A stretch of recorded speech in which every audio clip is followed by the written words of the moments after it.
एक खूप common mistake pregnant female करतात किंवा ती गोष्ट इग्नोर करतात, ते म्हणजे वॉटर इनटेक.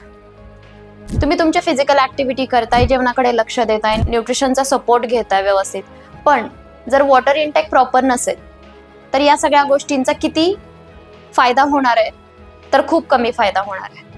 बिकॉज बाळाच्या आजूबाजूला सगळीकडे पाणी असणार आहे, ज्याला आपण एमनायटिक फ्लुइड म्हणतो. येस, आपल्या इच अँड एव्हरी सेलमध्ये वॉटर आहे. तर वॉटरचा खूप जास्त महत्त्वाचा रोल आहे आपल्या लाईफमध्ये, तसेच प्रेग्नन्सीमध्ये तो इम्पॉर्टन्स आणखी वाढतो. तर अकॉर्डिंगली युअर बॉडी टाईप किंवा जनरली कमीत कमी 2.5 ते 3 लिटर वॉटर इनटेक असणं गरजेचं आहे.